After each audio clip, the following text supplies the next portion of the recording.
Mà hay đó em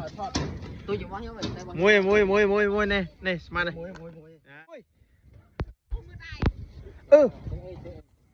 tẹo mày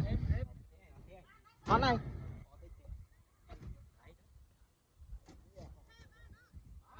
ở đây dưng ô tẹo này ô đi mà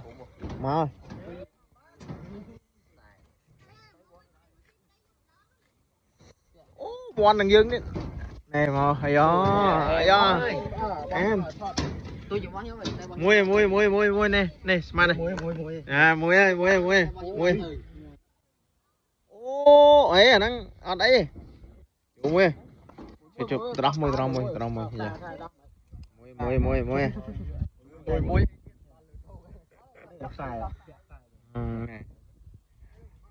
mui này nào